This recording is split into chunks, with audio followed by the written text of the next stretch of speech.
Hello there, ladies and gentlemen, and welcome to another episode of Cookiecast. Today on Cookiecast, it's our wrestling podcast, and we're reviewing the recent Royal Rumble and previewing the next pay-per-view, which I believe is Fastlane. So I had Paul Williams on, and Stu Woodmansey travelled all the way over from Hull to be on the podcast to talk about our predictions for the Royal Rumble and how that went, and to see what we thought was going to happen in the next pay-per-view. So here we go. This is our wrestling review and preview podcast.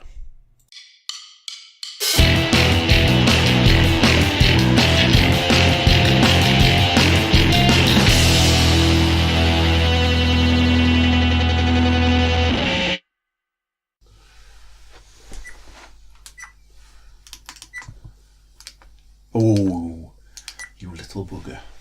I still didn't turn. I can't, for some reason, I can't get the date and time stamp to go off that camera. So, they'll be like, nothing, date and time, completely wrong. 2018, apparently. 12 o'clock, 2018, it's like, none of the first instance to you developing your own time machine, that's all it is. We know your secrets.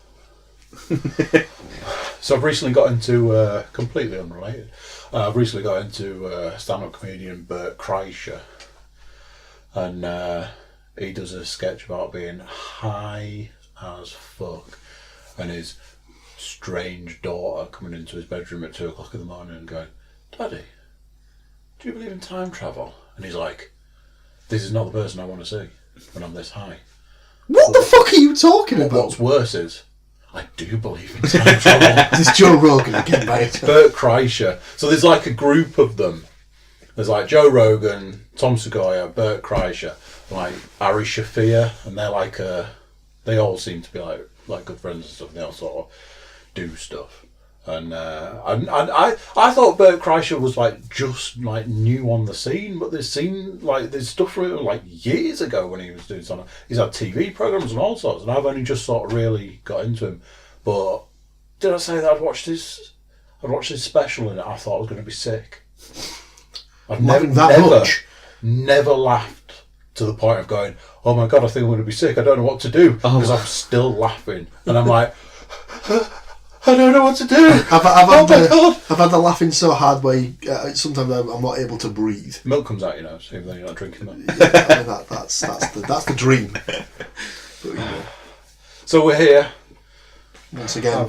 I'm having to load up with energy. Is that a second one? Jesus. So not on this podcast. No, it isn't. So that's 2 energy drinks and a coffee. It's. Oh man. I can't talk about it. Practice. It's all practice. No, I thought it was an amazing idea to go to the gym and then go, it's 1 o'clock in the morning. I best head upstairs and get, a bit more chest done. as you can see from my amazing physique. Time for chest. Yes, excellent. So, 1 a.m. is a time for chest. Just not in that way. There, that is true. There you go. That is very true. We're doing the wrestling. Ame, shocker. There might come a time, we've discussed this, there might come a time where there's a podcast and I'm not here. I think that's physically impossible, to be fair. Paul Williams, podcast alum, and fast favourite. Well. Twitter user. What's contributor? What's the opposite of troll? What's it? Fan. Don't say fanboy. No. I was just going to say fan. Just Twitter. Aficionado. Yeah. Aficionado. Yeah, that'll do. Sounds like a coffee. Stu Woodmansey. Hello. There was. I think I saw a tweet or the beginning of an episode or something, and somebody's name was Woodmansey, and I was like, Yeah, it doesn't interesting. It definitely probably wasn't me. And if you say Crown Watch, then I'm gonna say other words. Definitely wasn't me. That time. Yeah, that time.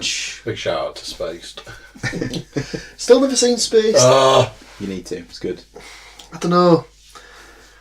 Simon Pegg. Platini. But Simon Pegg before he was twat. Just remove all your preconceptions and watch it for what it is. I often think of Space when crossing the road purely for the courier guy who makes up his own dance tunes in his head. Yeah, it's well worth watching. Sunflower, if that is your real name. But like, it's this sort of thing where I'm told that's really good, and then someone else has also recommended Garth Marenghi's Dark Place to me. You are the second person Today to mention Garth Marenghi. And I was like, I'm going to have to break out. So let's do a view. Fair enough. So Not like wrestling. Yeah, so speaking of viewing. Wrestling. Are we 3 weeks removed from the Royal Rumble? Must be, because it's pay-per-view Sunday. So let's work it out. So Sunday just gone was the week after the Super Bowl. So the week before that was the Super Bowl. And the week before that was the Royal Rumble. Royal Rumble. Mm-hmm. Start of the road to WrestleMania. WrestleMania. I'm assuming that you gentlemen enjoyed the Royal Rumble slightly more than the Super Bowl. Well, I mean that's assuming that we didn't just have a lovely kip during the Super Bowl. What, because you were actually watching it, or because you were asleep? Oh, Jesus Christ! It was the most, as covered in the Super Bowl roundup show. It was the most tediously boring game of football one of the people ever. in this room might have got a shout out on. Can't comment on it. Potentially. Yeah. If you've not heard it, go back and listen to it. Yes, absolutely. The Royal Rumble was much more entertaining. However, towards the end, I was flagging big time. Now then, one of the issues that I think you were having by the end of our podcast with the Royal Rumble was that we'd written a much better than what's ever going to happen Royal Rumble. Now, I will admit, I did look at, like I said at the time, IGN, who are probably better known for games reviews, there's a guy who does like wrestling. Yeah, they've definitely got a soft spot for the wrestling. They really have. So, that's how I keep abreast of the wrestling. Other than, we'll come to this at some point, I'm going to jump in at some point, because I've, as I said earlier, might have done some research. And it's not research, I just want to see a video. So I am aware of some of the results, and our version was definitely better. Yeah, and that's part of the research that I've done. However, you say you'd seen the results. Somebody in this room, Mr. Paul Williams, only got 2 wrong apparently. He might as well have seen the results for the whole weekend for Takeover and the Rumble. I wish I had, well, as I may have made a bit of money on this. So we did the predictions last time. If you've got a spare couple of hours, go back and listen to it. But then watch the Rumble, then listen to this. Right. So if you did that, you're combined. So listen. That's got to be 9 hours. So listen to the prediction show. Not just the podcast. Then watch Takeover. Then watch the Royal Rumble, and I'm pretty sure you have 12 hours worth of content there. So, as mentioned, there was a possible 5 correct predictions for Takeover. Andy got 2 of them. Paul, Matt, and myself got 4 out of 5. So I was quite happy with that. Do we need to mention the fact that Matt is nowhere to be seen? Yeah. Matt sadly was not able to join us this I say week, but this month. He's okay, people. He's just he's fine. He's fine. He's just taking a bit of a break from the podcasting schedule. I believe he'll be back for either the next one. If not, he'll definitely be back for the WrestleMania one. He's definitely not dead. Okay. Plus, you'd have seen it on the quarterback news anyway. Yeah, it's not that matter. That's good. And then on the main show of the Royal Rumble, we had a potential 9 points. Now, the Royal Rumble's hard enough to predict most of the time. Purely. Is it? Well, shut your face. So that's technically a spoiler. That's not a prediction. That's a spoiler. Oh, Paul Heyman. So Andy got 3. I got 5. Mr. Moore got 6. But Paul, who might as well now officially join the writing team, scored 8 out of 9. Get in there! Which is unheard of. It is unheard of. But our version was better. Yeah. Don't get me wrong. When you three were giving out stuff, I was sat there just thinking, I would happily pay to watch that outcome.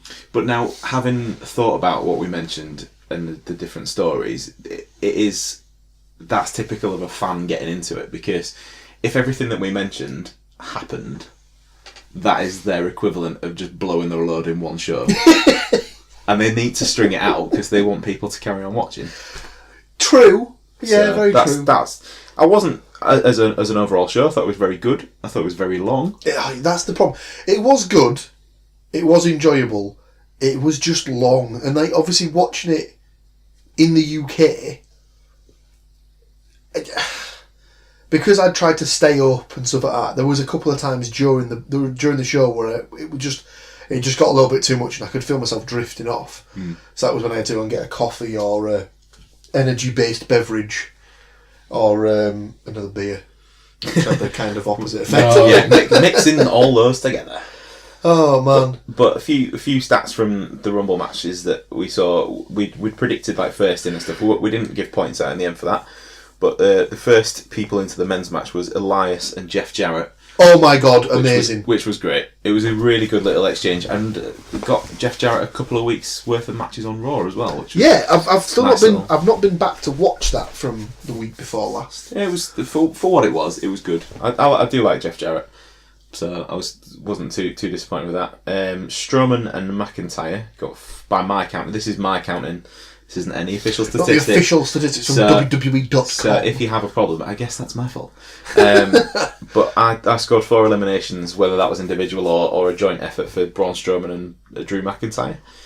Rollins was the Iron Man of the match, came in at number 10 and went all the way through to win it. Did anyone pick Seth Rollins to? Actually, Royal Paul, Rumble. you weren't on your own because I also picked Seth Rollins. So yeah. So yeah, I didn't get half the other ones right that you did, but still. And Jeff Jarrett was the first out.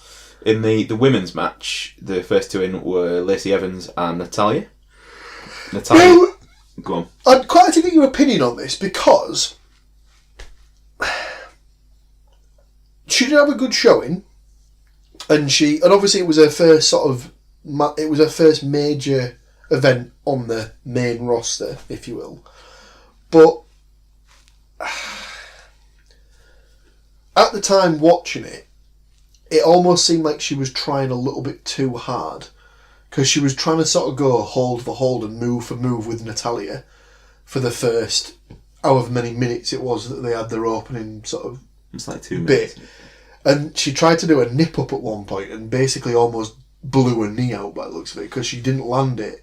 But she sort of got up onto her feet, but she didn't have enough leverage, and it just looked like she's just properly buckled on her knee. And it was like it's almost like she's trying too hard to. I don't think she'd actually debuted on main roster TV at that point. No, she hadn't. That was her first so match. You can understand if there's nerves. Yeah, I suppose. First out. At the end of the day, I had her down for the last 4 because I thought she's a new talent. They're going to want to put a bit of a spotlight on her, but the only spotlight you're going to get is either last 4 or memorable beginning. And I think the fact that she tried to go toe to toe with Natalya, kind of puts her up there a bit more in my estimation. Yeah, she might have got something wrong, but if you're picking people from the main roster to get stuff wrong, there were definitely people with more botches on the record than her. Jesus Christ, yeah. She had a good show though. She must have been in it for a good half hour or so. Well, Natalya went on to She was like 50 minutes, wasn't she? Natalya went on to be the Iron Woman. So yeah, she started and went longest. Charlotte had the most eliminations with 5. Shock. And Liv Morgan was the first out. She was out pretty quick as well from what I Yeah, remember. she was in early doors, out. I don't know if she's right, you know. As I think in- she's still maybe got some issues with that concussion she got from It's Nikki made her Bella. tongue blue and everything. Oh, but she's Yeah, she's quite delightful to look at. That's a very different podcast, Paul. So yeah, so overall enjoyed the Rumble. Some decent matches on there, and yeah, we might have written a better one, but it's only the start of the story to WrestleMania. I was going to say there's plenty of scope for it to go places, and in the intervening weeks since Becky Lynch won the Royal Rumble, she has since been suspended Yeah, that's by the company and has lost her title match at WrestleMania. that was the big news coming out of Raw last night. So as we record this, we're not quite sure what will have happened on SmackDown by the time this airs, because we are recording just before. But Becky Lynch has been on Raw every Monday since winning the Rumble, and she has punched Stephanie McMahon in the face. Always a good start. Did she get all up in Triple H's grill the night after? The following night she slapped Triple H. See, this is the thing, I didn't see SmackDown from last week because I didn't have any time. But then the story of last night's Raw was basically they were going to take her out of the match unless she apologised. So they built the whole thing up throughout the show from start to finish. She was taking advice from different people, what they would do, all the rest of it. Comes to the last segment of the show and says, well, fine, if that's all I've got to do to get my match back. She'd been cleared by the doctors because there was the whole injury angle as well after the knee attack at the Rumble. And so if that's all I've got to do, yeah, I'm sorry, right, let's move on. Triple H and Stephanie deals a deal, you're back in, tells her twice that you're going to WrestleMania, congratulations, you're going to WrestleMania. So that should have probably been a bit of a clue that there was going to be something that was just around the corner, because then good old Vinnie Mac comes out at the end and says, well, they might accept your apology. You might think you're the man, I'm the man. So I don't accept your apology. Here's Charlotte Flair. And you're suspended for 60 days. Which conveniently is 5 days after WrestleMania takes place. So that's where the story is at present with Becky Lynch. I have a sneaking suspicion, and I would possibly bet my entire mortgage on the fact that Becky Lynch's suspension will not include WrestleMania, and she will be in that match. Now, isn't that funny? So I remember seeing a Twitter poll that someone had put up. I think it was like it was either a wrestling podcast that I follow or something that I follow on Twitter, and it said, "Would you like to see the scheduled match at WrestleMania for Becky Lynch versus Ronda Rousey as just those two, or would you like to see Charlotte included in the match?" Did you not predict this? It was heavily rumoured before. This has been on the cards since the main event of the last pay-per-view, which was TLC. Because at the end of that... Throw it back to Survivor Series for that, yeah. So yeah, you can even take it back as far as that. So at Survivor Series, what they were doing was they were doing the champion versus champion from each brand across. So it should have been Ronda Rousey versus Becky Lynch, just as a one-off match. But Becky got her face broken. 2 weeks before. 2 weeks, yeah. 2 weeks before, they did an invasion storyline on Raw where Becky Lynch went over to Raw and caught Ronda off guard and got her in her finishing move. And then went out to the ring and sort of called out the rest of the Raw locker room. Then when they all came out, the rest of the SmackDown locker room all piled in and then started a bit of a set two. Big old punch-up. Nia Jax was in the corner, and obviously because she's not been doing it for very long, she's always been a bit uncoordinated.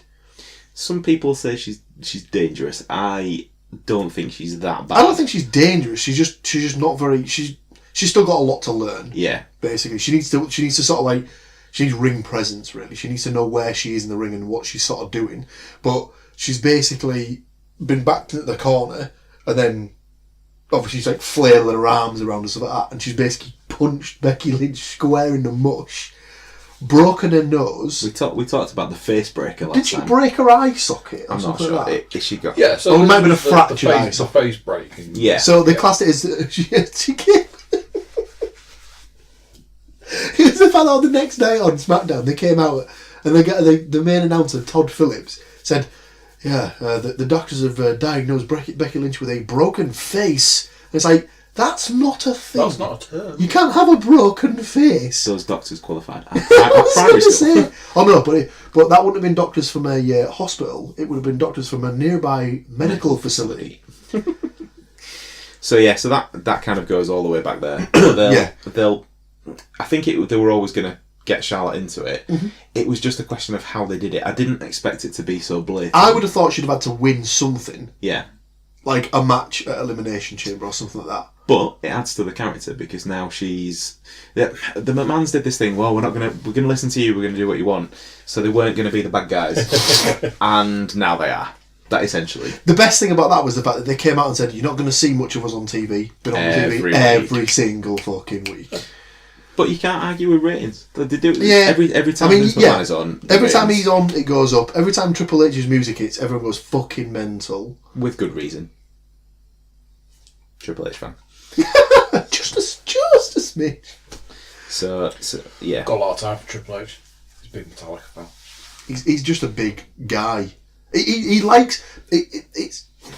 The more I see him do interviews about something, it seems that he likes the sort of stuff that we all like. Mm. So he's quite a big fan of football by the sound of it, because even though he supports West Ham. Yeah, I think that might have been an accident. It's like, who do you support? Where am I? London. Where's the nearest team to me? West Ham. That'll do. Obviously he likes like rock music. Well, that's not really that. Oh, that's metal. That's not really that sort of strange for a wrestler, I suppose, is it? Because that's sort of the two go sort of hand in hand. Anybody that's had Motorhead perform their theme music live at a WrestleMania is always going to sit pretty well for me. Mm-hmm. Yeah, like that. So yeah. Oh, I'd sent you that video of somebody filming Triple H at a Metallica gig going because he's like Jericho, because Jericho's just like any mention of Metallica and Jericho's like, oh. But it's the same thing with Iron Maiden for him. I've realised, like listening to his podcast the last couple of weeks or the last couple of months, he really, really likes Iron Maiden as well.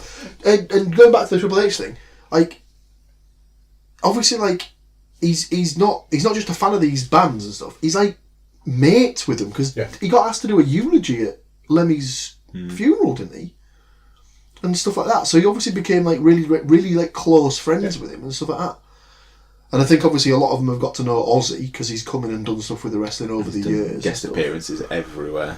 So yeah, he's a big sort of fan of similar things to a lot of wrestling fans. So he's always going to be popular amongst the wrestlers. I've seen a few interviews. I'd seen one when he was on like a morning TV show, like a British morning TV show. I don't know what any of them are called.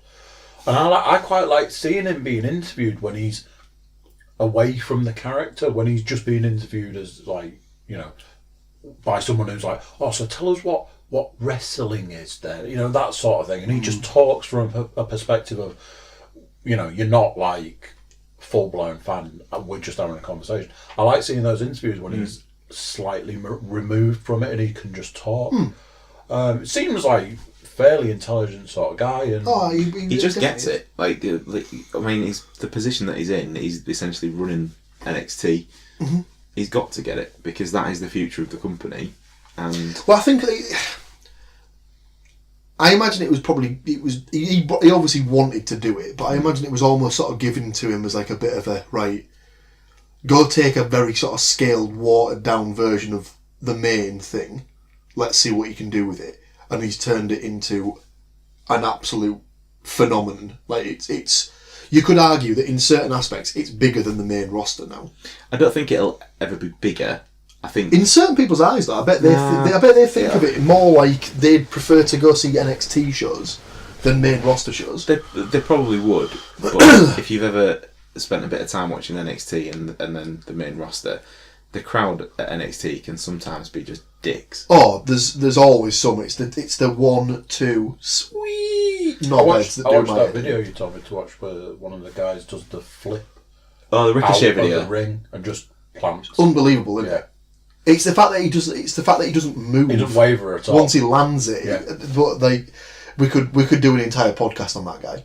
He's just incredible, outrageous. I still need to try and find the match that he had with Ospreay that everyone was like going on about for months. There are if you're into the flippy, it is well worth I watch. There's some outrageous things in that. The only problem with that is that's where it starts to get to a point of it's too arranged, choreographed, staged. It becomes less wrestling and more gymnastics. It's more of a show. Yeah, basically. yeah. But that's the thing. Like within wrestling, everybody's got their own bits that like. Oh yeah. Like if unpopular name to mention, I guess, but like if you watch an all Chris Benoit match, like you know for a fact that is going to be a technical, actual wrestling match with holds, suplexes, everything else. It's exactly the same as watching a Kurt Angle match. Yeah. You know you're going to get mat-based wrestling, grappling. I could probably have not picked the serial killer to yeah. mention, but but yeah, and for me, I enjoy that. If it's got a bit more like hard hitting stuff in it and the halls and stuff, that's cool. But different generations are going to get drawn in by different and things. that's it. I look at everybody at this point in time seen the sort of American high school wrestling. Mm-hmm. And if you think about that's how they start out, to then go from there to backflipping off the top rope and that sort of stuff, it's a big leap. Yeah. So when you see the bridge in between where there is still the holds and the more like technical wrestling stuff, it's kind of nice to see that that's still there compared to... I mean, I would always throw out, from my limited knowledge, I would always throw out like the Rey Mysterio sort of wrestling that is just flips and spinning and that sort of stuff.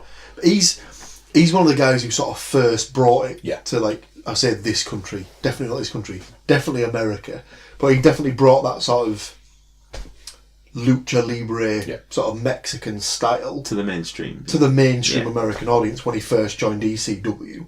And then obviously Eric Bischoff saw that and thought, I can probably pay him a little bit more than he's getting paid now and put him on a much bigger scale and we'll make loads more money off it and so that. And obviously it worked because he's still wrestling now. Yeah. And he's what, 40, mid-40s, something like that. So... Probably sells more t-shirts and makes more money off merchandise with masks and everything else. Yeah, I was going to say, he's got to be the...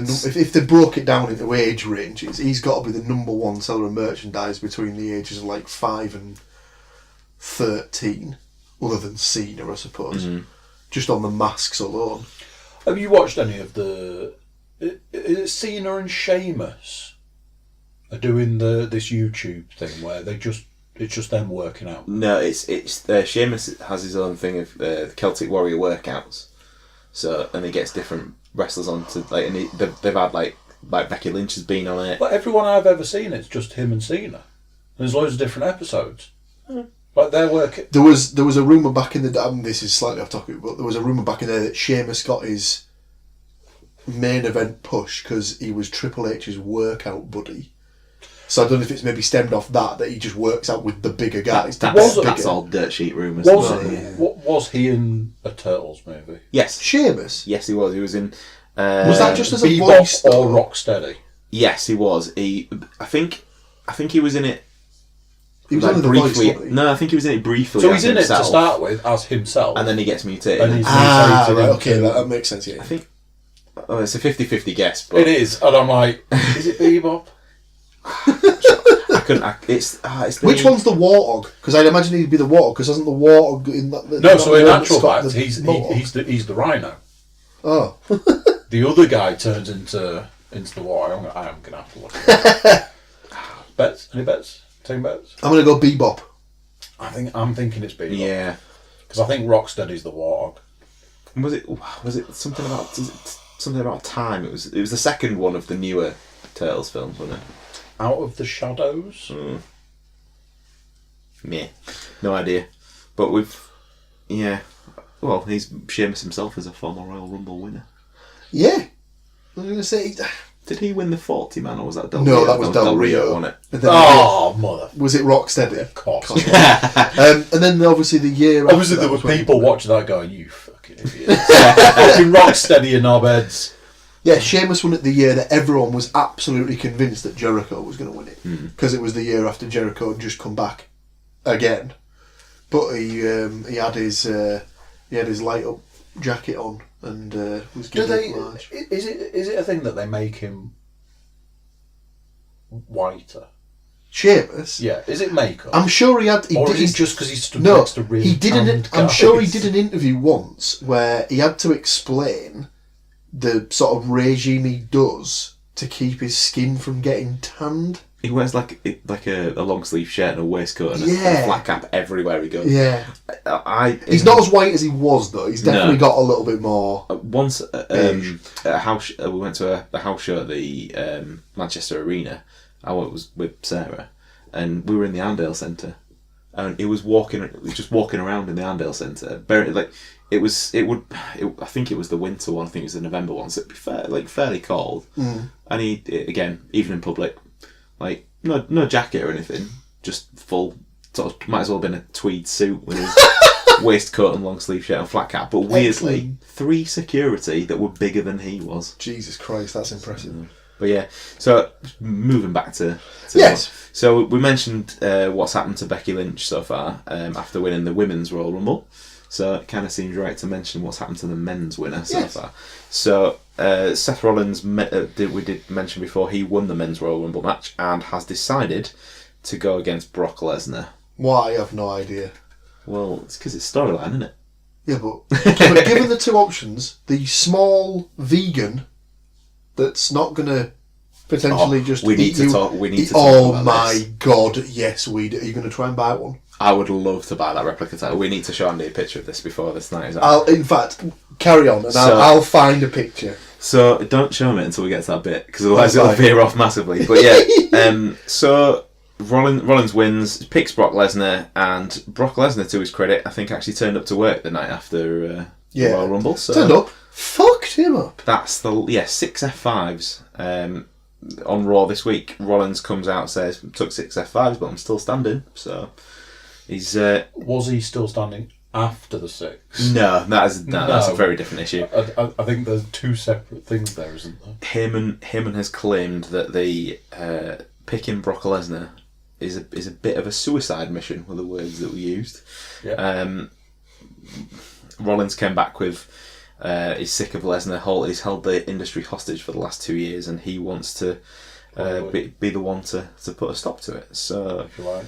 both of them used Heyman's favourite line of "That's not a prediction, it's a spoiler." Seth Rollins kind of threw that back in his face. Okay. And weirdly, after that sort of interaction, Dean Ambrose came out and said nothing to Seth Rollins other than slay the beast.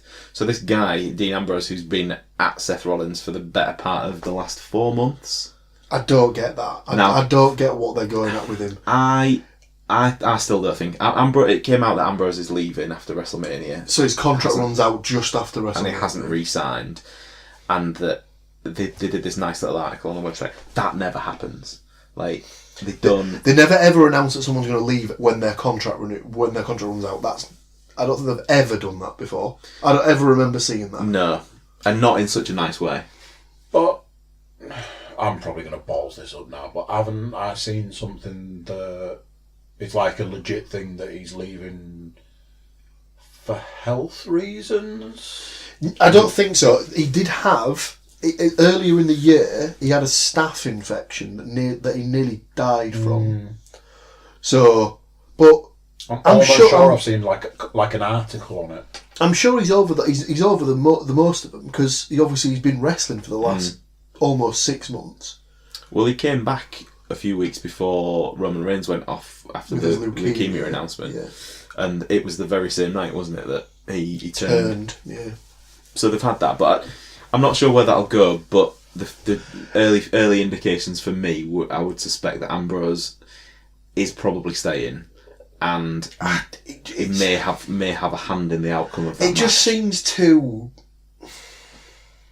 odd.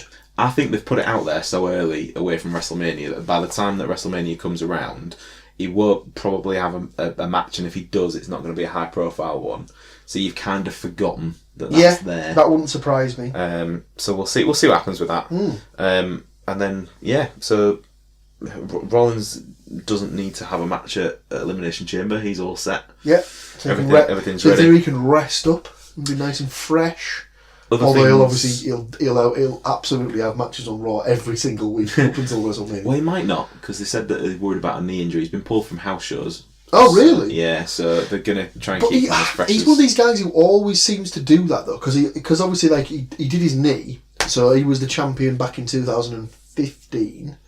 Wrestling Kane over here, wasn't it? Yeah, he won it at WrestleMania. So he was the first person to ever cash in the Money in the Bank briefcase at WrestleMania.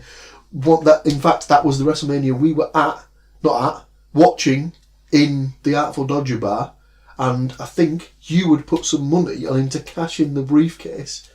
And the WrestleMania was a bit hit and miss, wasn't it? And then it was obviously, like, finish. That was just the best. Everyone was just buzzing.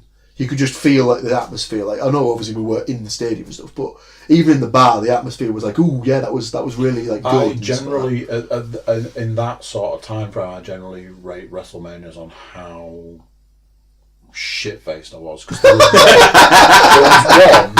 I think I mentioned it the last time. There was one where I remember wandering to the toilet in the Dodger and being in the toilet going, yeah, I need to stop drinking of this. So that'll either be that one, or that was possibly the one that you went. Well, no, the one after was the one we watched at your old house. And that was just me and you. So it might have even been the one the year before where we weren't there because we were in New Orleans for it, and you must have gone with Toots, Dave Healy, Dave Lee. Gotti, maybe. Could have been that one. But where were we? Seth Rollins, yeah. So he's not got anything scheduled for Elimination Chamber. Doesn't need to. They just keep that ticking over. Apparently, Lesnar is not going to be around so much. Shocker. In the build, I think he's got something else coming up, hasn't he? Probably. It's probably going to get. If it's not been already, it'll be pushed back till after WrestleMania. Probably now, I guess. What's this? The UFC match? I thought the UFC was imminent. No, it's definitely not until after WrestleMania. So it'll be May. It was last year. It was scheduled for February. Yeah, I thought it was supposed to be, but it's been moved. It's definitely not February because they've just had UFC 224 in Melbourne on Saturday. Why was it in Melbourne? Melbourne. On Saturday. The next one is John Jones versus some guy. Which I don't understand. I know we've changed topics here, but it's like, so Daniel Cormier and John Jones were supposed to have a match for however many years, and it kept getting called off because John Jones couldn't stop smoking crack or whatever. He kept testing positive for cocaine or any sort of substances, so the fight just kept getting postponed. Yet now John Jones is a champion, as is Daniel Cormier, in different divisions. So they're not fighting each other. Literally makes no sense whatsoever. But anyway, run over. Don't know. So other things just to come out of Raw in the build-up to Elimination Chamber. The Revival finally won the Raw Tag Team titles. Is this the first time they've had them? It is. And I could have sworn they'd had them previously, but... Some things I've read since say, is it because they'd asked about handing they wanted to work their notice, and this is kind of their way of keeping hold of them. And stuff like that, If they want to leave, they'll leave. Yeah. Right. At this point in time, I have to ask a question that might not be a popular one. Who are the Revival? His wrestling fake conversation. So, how much of what is said is real, and how much of it is like the story? Like when you talk about contracts coming up, would a company really talk about, oh well, this employee of ours has got a contract that's coming up? I mean, footballers, I guess. So does wrestling have seasons? No, so that's the thing. So you sign a contract, it's 3 years. Wrestling always says it's the one sport that doesn't have an off season. So that's the sort of selling point. It's a bit weird because it's all normally stuff that comes out in the dirt sheets and stuff like that, and all the wrestling magazines. It's people that have either worked around. I'm not going to say in the industry because there's a lot of people who either love or hate Dave Meltzer because he's never been in wrestling. He's just always written about wrestling. Yeah. Well, you say one of your top podcasts, the one that does 5-hour podcasts by the guy that just talks about wrestling for 5 hours. So Bruce Pritchard does a podcast every week called Something to Wrestle. He's been in the company. He was employed by WWE and basically was almost Vince McMahon's right-hand man for 15 years plus. From the old school wrestling, do you ever remember Brother Love as a character? Yeah. That's him. It's that guy. But he's a lot less painted red now. Yeah, and he doesn't wear his white suit all the time. I love you. Yeah, basically. So you get the feeling that he's a legitimate source because he's been in the company and had in the dealings direct with Vince McMahon and stuff like that. So I generally tend to believe what he says. There might be a little bit of like stretching the truth here and there, and he might sort of have a few apocryphal tales. The one thing he never discusses on his podcast, he never discusses money. So he said that all the way through. He says he'll never discuss like the levels of payoffs that people get or the actual money that people run for their contracts and stuff like that. Because I think it's sort of generally known that, I mean, I've said this multiple times, that as far as sports entertainment, which wrestling is classed as the umbrella term now, yeah. The wrestlers are the worst paid in any sports entertainment industry. How it's set up, and I only knew this once I got hold of an annual report because I have one share in WWE that was bought for me as a present years ago. They're all because they're all essentially self-employed. They have the contract. Yeah, and it's so independent contractors. The class does. And if you look at the figures, 0 hour contract. If you look at the figures within the report, it's never like this contract is this much, this contract is this much, this contract. It's just the contracts collectively cost us this much. So you'd never be able to say this guy got paid this from that, because I mean, well, data protection and all that, but they don't have to. You just know how much they've spent on wages. Yeah. So the contracts are all just they generally come up at completely different times through the year, don't they? Because I was going to say, I think it's more prudent for them, Ray, because if you basically had say let's take as a ballpark figure, you've got 50 wrestlers on your roster. If you do all of their contract renewals at the same point, coming on the same day. Well, there's that, and they don't. If you ever basically got to a point where everyone's contract was up for renewal, and you can't afford to keep everybody, then everybody leaves. You're absolutely screwed. Yeah. You've got no. So roster. you're gonna have to stagger, and you inevitably sign people at different times. Yeah. So they'll have people there'll be people that have signed this week to contracts that you'll never really hear about and things like that. There's people that have been signed to the Performance Centre this week. Is someone's daughter?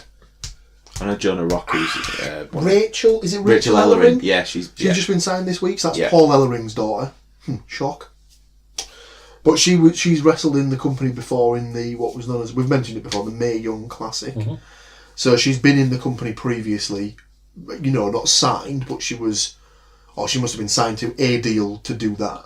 But she's now been signed to a developmental contract, so she'll go to NXT and she'll work through there. But yeah, I don't think the figures are ever actually divulged unless it's leaked to a Dave Meltzer, a Wade Keller, someone like that. I mean, obviously, your big ones are your favourite, the boy Dwayne.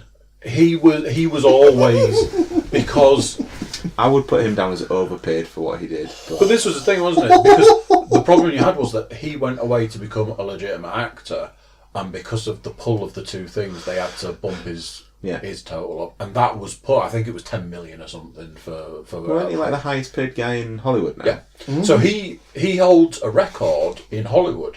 He was the highest paid actor for a leading role for their first leading role, because he got paid. Again, I'm probably going to get this wrong. $5 million for the Scorpion King, which as a start of a 10 was a massive amount. But that was off the back of his wrestling career. But then when he went back to the wrestling, I think that contract he signed at that point was something like $10 million for X amount of time. Brock Lesnar is always mentioned because we're going to sign you for this many appearances, which you always love to rattle through. He's only shown up 6 times. The rumour was that when he first came back, I might have got this wrong, but I'm sure it was 5 million. Was this after the UFC? This was in 2012 when he came back, and I'm sure that someone had said the rumour was he'd been signed for 5 million for 10 dates. Yeah. So he basically got 500 grand every time. And you were saying that could be like, is he SmackDown? No, he's just on Raw. That can be just turning up to like a weekly show and being like walking out, being like, all right, well that counts as a showing, so tick one off. And that in the course of a 3-hour show could be 15 to 20 minutes to half an hour max, probably.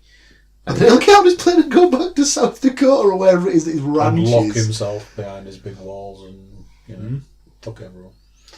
So, yeah. So, as far as... would we honestly know that these people's contracts are coming up? And would we know the ins and outs of it? With those two, so with the Revival specifically, the rumour was that... Was that a Meltzer reveal? I can't really remember. It's been on like all the dirt sheet like US websites, and things UK like like that. Wrestle Talk and things like that. So the rumour was that they'd asked for their release. Now their contracts might not have been up for renewal. They might have just literally been asked to release. They might have a 2-year contract, but they've been asked to be released early from the contract. So it might not be a case of their contract's up for renewal. It could have just been that they didn't feel that they wanted to work there anymore because they didn't feel they were getting the opportunities they felt that were probably due to them, or they felt they'd earned. So they maybe wanted to be released so they could move on and look at other avenues and stuff like that. It's like JR says on his podcast, if there's ever a problem with things like that, it comes down to cash or creative. The 2 C's? So, Which, in that line of work, makes absolute sense. Yeah. You can't. It's either I want to do more or I want to get paid more. Yeah. Simple. And for some of the people, like half the time, they're walking away from like massive contracts. And to them, it's not about the money; it's about the fact that they're not getting showcased in the way that they feel they want to be their own showcased. brand. Oh yeah, so massively. if you don't get enough screen time, you're not going to get a merchandise deal. If you don't get a merchandise deal, you're probably not going to be paying many bills because chances are your contract's almost worth nothing because you get a lot of it from your sponsorships and your merchandise deals. If George Lucas taught anybody anything, there's more money in merchandise than there is in the product itself. So yeah, I love Star Trek. Yeah, watch the video for that bit. So also added to Elimination Chamber this week after we gave him the big build up for the Rumble and wrote this fantastical story about what could happen to Finn Balor. Oh, he lost to Lesnar. Tag me in, boys. And this is it. This is it. This is his preparation section. Excellent, right? So I'll let you carry on. Just and then he can finish take what you have to Just- say. He's got he has got another title match, but this time it's for the Intercontinental title, and it's in a bit of a peculiar setup. So the current Intercontinental Champion Bobby Lashley has a sidekick called Leo Rush. The Black Brock Lesnar. That is not Leo Rush. Yeah, that's Bobby Lashley. And it's So huge. Finn Balor versus the other two, and it's still for the title. So Finn Balor could pin the sidekick Leo Rush and become Intercontinental Champion. So that is the match that he has. Which has happened in like matches before. It may happen. It may Doesn't not happen that often, but it has really happened cannot before. decide what's going to go down with that. So I'm quite excited now for this. We got I'm super excited. I've been Go on. excited for days for this. Hit us Over with to it. you, Andrew. First thing this morning, I was like, morning. This means office communicator that we have at work. Morning. I've been doing my research. You'll be super excited. Wrestling. I could pick one. I went with the wrestling because there's too many obscure names. Finn Balor. I can get on board with that. I even sent Paul a lovely video of Farmer Michael, who I think was mentioned on maybe the last wrestling podcast, doing something Finn Balor based. Paul decided not to watch it, so what do you think? It wasn't that. It was like I got so many videos over the weekend. I've just not had a chance to sift through them because I wasn't here. So, Mr. Social Life. I know. this is where things go downhill. I saw a video. Pretty sure Seth Rollins versus, not really versus, wasn't a match, but the Demon. So you showed me a picture and I was like, that's super cool. Super cool. That's the sort of thing I want to see. Super cool. And because ages ago there was a picture where I think it was a woman had done like a Venom makeup thing where it was as if the mouth was open. It's coming very down. much in the Venom. Yeah, and Yeah. and the tongue comes off the side. So I saw it. I've seen it in action, and I watched it and went, "That is a massive waste." The potential of that character versus the reality. I was like, "What's going on?" So, putting it into my terms, do you remember when Kane first came into the wrestling? Do you remember how he was just like... That's got to be Kane. He was Classic Vince McMahon on commentary, amazing. unstoppable. This entity that was like, you know, he's like 7 foot tall, he's like chokeslamming people left, right and centre. Just... You got into the mindset that he couldn't be beaten by, you know, conventional mortals. weapons. Yeah, this was fostered for ages. It felt like months and months. It could have even been years for all I know. And it was always that, like, if ever they like drag people under the ring, it's like, he's taking them straight to hell and all the rest of it, and they really bought into it. And you were so on board with it. You were like, can Kane be beaten? You know, do we know? I mean, he's just this the big ring machine. He was an unstoppable machine, and that went on for what felt like ever, and it was fucking awesome. So I'm there. I'm like, oh, I get to see what the demon's all about. So, firstly, let's talk about the way that he comes out. What's with the crouching thing? So it's just all the theatre of it, basically. Now, admittedly, I've seen this on YouTube, and YouTube works on the principle that you've got a really short attention span. The best thing to do is the network still on your PS4 or whatever. Go on, just put it in the search bar, Finn Balor, Demon Balor. I think what they've done is they must have cut down his entrance. Because does he crawl all the way to the ring? Sometimes his entrance can take 5-10 minutes. So, you know, he's got that thing in the music then where he flails his arms and he stands up and all the house lights come on. Yeah. As if he's controlling it. He kind of, he crawls for the first part. Like if it's like a stage set up with a ramp, he'll crawl to the edge of the stage and then generally walk the ramp so that he can... But there's if you're looking at Balor entrances, look at NXT TakeOver London.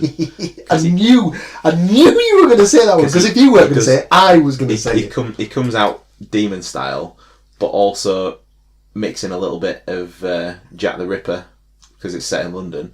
Comes out with a chainsaw, but whilst it looks great, it does come across a little bit Mighty Boosh. So there's a bit on this, and I don't know if it's the same every time or whatever. There's a bit where I presume all the house lights go off, and it's pitch black. So I'm sitting and I'm watching, and I'm like, yes, because what's going to happen here is the light's going to come on, and he's just going to be stood like there, and that'd be super cool. No, that didn't happen. So I'm like, I think they kind of did that sort of thing with the Undertaker. So they've got to go a little bit different. So which is fine. But I'm like, you can always tell it's going to happen because the lights tend to go down, and then you can see the dry ice sort of rolling. So there was a lot of dry ice. Now, something to me, some of the two of the coolest entrances ever: Triple H, Brock Lesnar. I thought you were going to say Ultimate Warrior. Yeah, no. And it's that sort of almost like an explosion, like when Triple H does with the water and shoots up. And if they get the light right, so the light's behind him and everything's dark, and it just shoots up, and it looks super. So cool. Matt's always said the best water thing that Triple H does isn't the first one. It's always the one where he sort of like, so he does the first one up, and then when he sort of like comes down, he brings his head down, he's like going, "Hurr." And then like you say, if the light's right, he does the second one outwards. Yeah. And if the light catches it right, you just see the sort of the plume. Yeah. And it looks impressive. Plus, as well, that now takes up their entirety of their pyro budget, since they don't spend any money on it anymore. Yeah. The other one, obviously, is going to be Brock Lesnar. I think Brock Lesnar's entrance is quite explosive. So those two I would call explosive entrances. You know the bit where it's going to hit. You know, Triple H is a master of milking that before he lets it fly. All of that. He's got to the stage now where he's done it for that many years that he knows the spectacle of the theatre of the whole situation. And his entrance is I saw somebody part of his I can't character. even think who it was, but somebody was talking, and I think you've commented on this before about Triple H is a master of knowing where the camera is.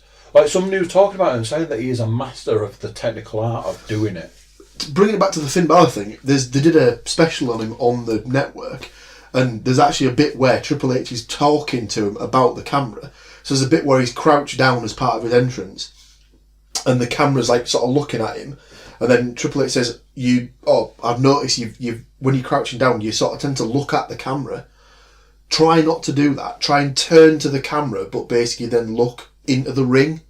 So you still face onto the camera, but you're not looking at the camera, you're looking past the camera. It's really weird, but... Dressed as a demon. Hi, Mum. Yeah, completely not related, but the same sort of vein. They said one of the creepiest things about the remake of It is when I've still not seen that. Bill Skarsgård is up in the storm drain. He can make his eyes look in two different directions. So in the scene, one of his eyes is looking where the kid's supposed to be, but the other eye's looking into camera. Apparently, it's one of the creepiest aspects because it goes part. I don't like the sound of that. That makes me feel a bit queasy. I should have put my It t-shirt on. So this is good. Would potentially take a while, but my point is, at every point that I went right, so this is what they're going to do, and because I've never seen it before, so I'm like trying to preempt what it's going to look like, and they're going to really make use of this character and this entity. Every time I thought they were going to do something, they didn't, and every time I thought that they were going to do something, because in my head I'm like we did for the Rumble, we were writing it, and it's like this would be super good, but this would be better, and that version of that story, but every time something, so like the crouching, the dry ice, this, and I'm like, okay. Then the crawling thing starts. Like I say, I'm pretty sure whoever's uploaded this to YouTube has gone, well, nobody wants to watch this. So it's then cut to he's in the ring. So I'm like, right, the last thing that you could do to pull me in this is, as the demon, he's like unstoppable. So they get into this fight, but it's just a standard. Like Seth Rollins kicks him in the head at one point. If it's the match that you're talking about, the problem is that towards the beginning of that, it's the SummerSlam match, right? It wasn't a match. It was just Seth Rollins in the ring giving it all on the mic, and then the demon comes out, and then they have like a bit of a tussle. There was a bit where he flipped out of the ring onto Seth Rollins, and there was like a bit of something, but it was just, I was like, from the picture to the reality, I was like, that has to be one of the most underutilised things I've ever seen. Because that could be something else. That could be Kane level. They have really dialed it back recently, but I think that's almost to sort of make you forget about it. So when you do see it, you're more like, oh wow, we had forgotten about that. Has it been used since it was supposed to be him versus Bray Wyatt and it ended up being AJ Styles? Yes, because he had a match against your favourite. Dwayne Johnson? No, his new favourite. Your mate? Yeah. Bazza? Yeah, so he had a match against Baron Corbin and he came out as the demon, and then afterwards Corbin was giving it large of, I said I was all set up to fight Finn Balor. I wasn't prepared for the demon. And I think the idea was that because no one had seen that character for so long, you'd completely forgotten that it was in there, and everyone went absolutely apeshit about it. Because I mean, people go wild for his entrance anyway, because he's a really over character and everyone likes him. But that just sort of took it to the next level. You've got this this thing that you could really utilise as like a real selling point, and it just felt like it was. I was proper deflated. Now, admittedly, I've seen a 4-minute video on YouTube. This is my quote-unquote research that I've been talking about for a whole day. This research, which was me watching a 4-minute video on YouTube. I did watch a load of other wrestling videos, but you know. But I was like, by the end of it, I'm like, a bit underwhelmed. Yeah, more than a bit. I was like, you've missed a massive trick there. I think for me, like the bit that they've missed is I don't care that they don't use it every pay-per-view, because I think they need to keep it special. Yeah, exactly. They've got a ready written story. The guy looks like Venom. Why is there not this kind of split personality kind of fight to keep it under control? That he doesn't control it. I mean, he has said bits of that before, and that he's. They need to just be careful that it doesn't come across a bit like sort of Gold Dust. Yeah. When he went a bit strange when he was with Booker T. That's going back a bit, but it's already written. Like, why that would be excellent. Everybody would get it, and if he's over now when he's kind of been regular Finn Balor, that would be like next level for him. This is what I mean. You have the opportunity to do some next level stuff, to go back as far as like your Kane, and take it back even further, go back as far as your Undertaker, that sort of stuff. These people that live on for years and years and years and years and years, because that character is so immense. There's something to be said for those supernatural style characters that just have that sort of little. And it's like they've started it, but they haven't had the balls to follow it through, because they could have done this on a huge scale. I think when you bring it back to the Royal Rumble, I think the reason they didn't have him come out as it at that pay-per-view is because I don't think he's ever lost as the Demon. Yeah, we said about that last time. So they want to keep that special. They want to keep that as like an undefeatable character. We had it, didn't we? That he was going to lose as Finn Balor and come out and win as the Demon, which would have been insanely good. Exactly. I'm happy that Rollins would. I would have been off the chair. It would have been even better had that been the outcome. And something that, taking it back to a couple of the ones that we've sat and watched, like whether it was watching it at the old house, watching it in the Dodger and stuff, we did walk away from those going, the whole event was quite lacking. What would have been good didn't happen. What would have been interesting didn't happen. What would have been exciting didn't happen. So when you're talking about pay-per-views, people are giving you chunks of cash to watch this. Should you not be giving the best possible experience for that money every time? And I know that's difficult, but that's why you're getting millions and millions and millions of dollars to provide a show, an experience. This is what I was saying earlier on though about drip feeding it. If you've got a card that's got, well, in the case of Elimination Chamber coming up, I think there are now 7 matches confirmed.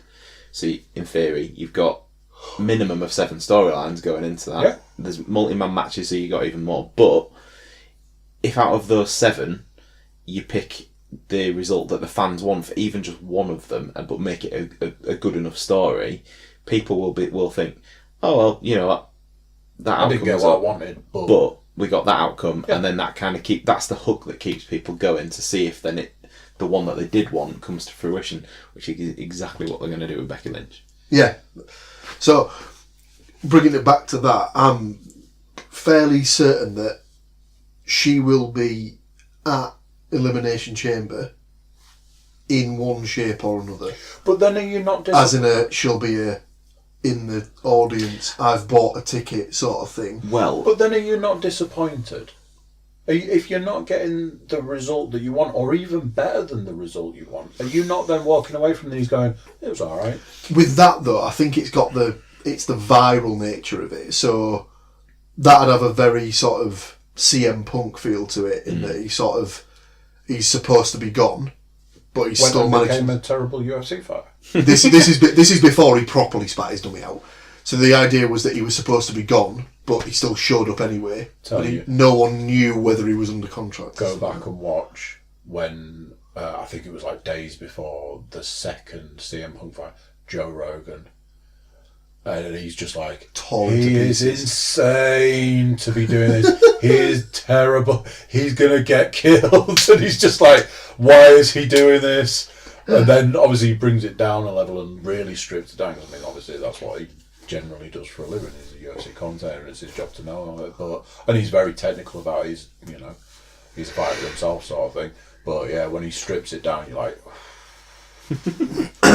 And he generally always does I hope he does well. He won't, but...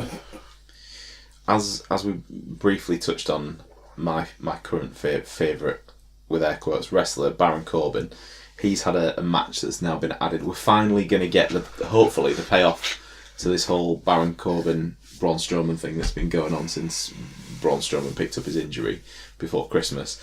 Hopefully, that puts not only the rivalry to bed, but just bin off Corbin while you're there. Just get rid of him.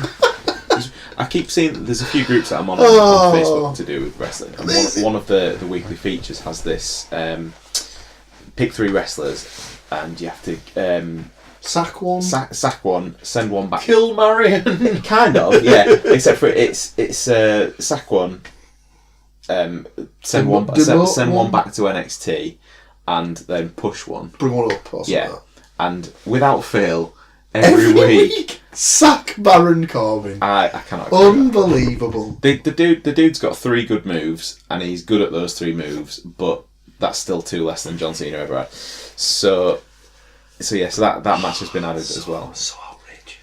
Do we want to get to the full card and maybe do Yes. some predictions? Yes, we do. Absolutely. Okay, so Elimination Chamber is emanating. I know Paul loves to know about the home field advantage, about different Can you predictions. clarify what time and what day?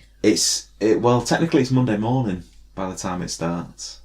That would mean it would be... Do you know what temperature it will be? Well, it's in Houston. It is in Houston, I've written this down purely for Paul because I know he loves a good hometown. Toyota Center, Houston, Texas. Oh, Jesus. Well, I'd written Houston, Texas, but you've just taken that to next level.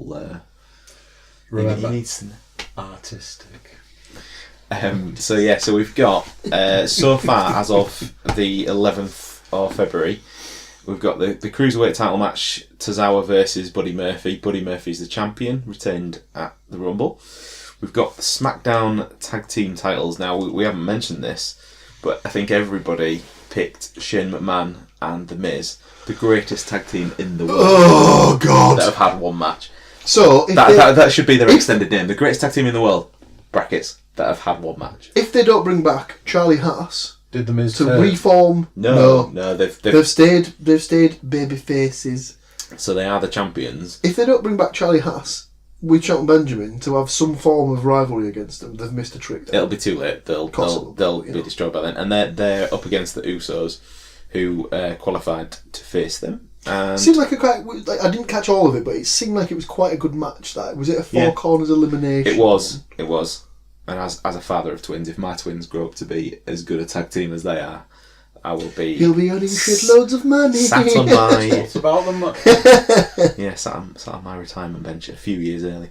But following that, we've got Ronda Rousey versus Ruby Riott, the match that everybody seems to have forgotten about because, let's face it, Rousey's keeping the belt till WrestleMania because that is the main storyline that they've got at the moment. Did not even think she had a match. What, Ruby Riott? I know you're disappointed, aren't you? So then we've got, as we touched on earlier, we've got the Intercontinental title match, Balor versus Lashley and Rush. We've now got Strowman and Corbin, and we've got 2 Elimination Chamber matches. So, not to harp on, but when it's Finn Balor, he can't then come out as the demon. He can do what he We wants, but he can, won't. but it's almost a bit of a throwaway pay-per-view. It's not, because there's 2 huge championship matches. Like the women's tag match alone should really go on as the main event, but it won't. I don't think. I think it will because it's a brand new championship. I I think hope it does, because they've definitely earned that sort of respect and that spotlight. to my knowledge as well, there's only been one previous tag team Elimination Chamber match, Yeah. which was 2015, I think. That was the SmackDown, or was it just the? No, it was when it was just the WWE. WWE It was tag the team old penny champions, yeah. tag team titles, the copper coloured ones, and that was when New Day were in the middle of their massive. The Toffee Penny Championship. Yes. That was when the New Day were in the middle of one of their massively long title reigns, I think. Jesus. So they won that. Can they please just split up and Don't fuck make off. Big E a big monster heel like they should have done 3? But they've got this thing at the 3 moment years about ago. dropping people's names, but they're just going to call him E E. or Big.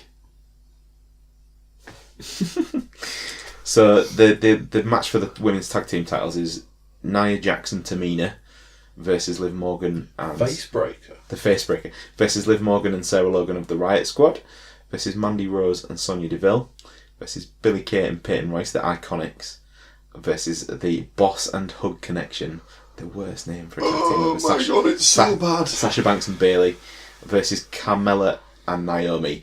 They've been thrown together, will not have any feature in winning that match whatsoever. I would have thought so. It's been confirmed as well after a match on Raw that Banks and Bayley will be in the match first. It's been described as a massive disadvantage, but I'm not sure what's a bigger disadvantage of the team that are also in second, which hasn't been put on it. Yeah. Yeah, Makes no sense. It's the same when they say that the number you don't want to draw in the Royal Rumble, definitely number 1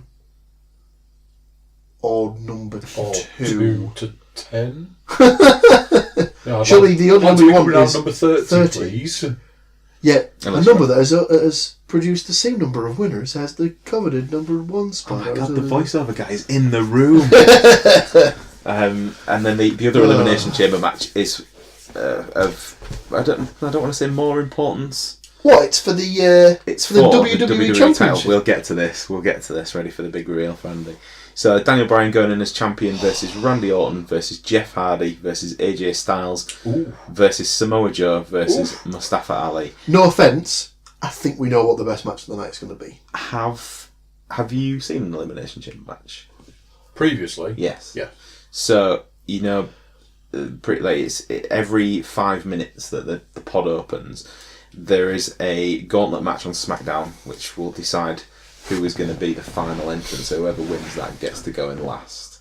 They have changed the chamber since you probably seen it last. It withstands sledgehammers now, does it? It's not circular anymore. It's actually square like the ring. And the floor used to be just chain, or Like it was grill, metal grating. Yeah, they've now thought that's probably killing the wrestlers a little bit too much. So we'll take those out and we'll put in boards. So it's just wooden boards instead of metal grating, which to be fair is a little bit more forgiving. A little. Because you used to see them get thrown out, and you used to see them just go. It was always funny seeing Randy Orton get thrown out, because without fail he'd always just go, motherfucker, or something like that every single time. So it looks a bit different, and they've now got. Whereas before they just had a sort of a revolving door that would come in and lock the panel, they've now got sort of 2 doors that they push in that seals it off. It looks more professional. To be fair. think it's better. It's a better design, and it's more camera friendly. They had to do. I mean, the first I've got written down on my stats list that the first chamber match was 2002. Correct. So. It's now 17 years old. It wasn't going to be the same design. No. Like Hell in a Cell is just a cage box around the ring, and that's changed design about 4 times as well, hasn't it? So within that match, I think Daniel Bryan, for me, we're jumping ahead a little bit for me with the prediction, he's got to keep the title because, as mentioned in the last podcast, Mr. Vegan himself has changed the design of the WWE title, obviously within the story, to be vegan friendly. He came out with this massive promo on SmackDown to say that the cow that the leather came from had feelings and had a name, and that cow was called Daisy, and then proceeded to throw it into a non-recyclable bin, which was very strange. So, all they've done is they've just taken, how do we create the most dislikable character? But people like it. I like it. I don't like it because he's vegan. I like the reasoning behind it. And right, if I tell you that the title belt fits his character perfectly, without seeing this, what would you expect the title belt to look like? Or would you expect it to be made out of? Hemp. The strap is... What would you expect the plates to be?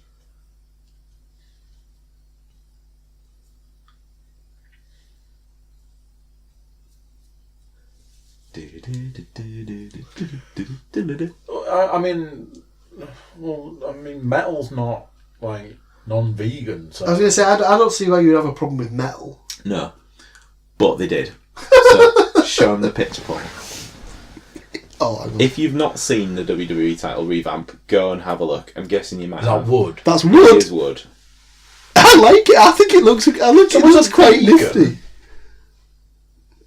Why is he not complaining about chopping the tree down that's made that? Because it's sustainable. Whereas you can plant a tree. Whereas I guess if you were making metal from ore, that has to be mined. Anyway, a lot of people hate it. I think it fits his character perfectly. Oh, it is absolutely perfect. To be fair, and the weird thing was, it's this generation's spinner. The second that Rowan came out with the bag on his back, I was like, that's got a new title in that. Because I was thinking, hang on a second, he's holding a belt and he's giving it all these spiel about being virtuous and vegan and stuff like that, and then he's holding a leather belt. So it's sort of I sort of twigged. It was like, right, it makes perfect sense now. I really enjoyed it. And as we mentioned briefly last time, with me being a belt collector, I would have no problems buying that because I really like it. I saw that you tweeted him. Yeah. So you're going to go from Brasso, all the others, and then get down to the furniture polish Mr. Sheep. for the last pledge on it or something like that. So I think you tweeted in to say something like, "Oh, love the new belt design. However, the Velcro fastener on the back, it's not very A little bit sustainable plastic, isn't for it, the environment." Yeah, I didn't get a reply. No. What would you use though? A lick and stick, maybe. I don't know what else you could use really. Buttons. Oh yeah. You know them things that have been fastening things for centuries. No, buttons? Can have like a toggle like on your parka. Oh my god, toggles would be amazing. Excuse me. So, But just for shits and giggles, get it made out of real antler. I'm not telling. dirty. Sustainable, Daniel. Dirty. Right, So, is it predictions time? predictions time. Yeah, boy. So, just to get it out of the way, well, let's go for the Strowman and Corbin match first, because I really don't care. Throwaway match. So, Paul, do you want to... Everything points to a Strowman win, but But he's your favourite and you'd like to take him on a date. it's not that. It's the fact that they kind of don't know what to do with him. They've almost put him in a tag team with Angle at the minute. This is the ambulance flipping, Yeah. limo smashing. Essentially Hulk with a beard. At this point, he has nothing to do at WrestleMania. Incredibly, same as he didn't have anything to do at WrestleMania last year. I know he was in the tag title match. Yeah, last year was when he won the tag titles with a 10-year-old that he picked out of the audience. I think we covered this in the podcast. And it just so happened to be a random member of the audience that turned out to, I think he was the son One of of the the referees. referee's sons. Yeah. So you're going for Corbin then? I'll go Strowman, Wait. but mainly because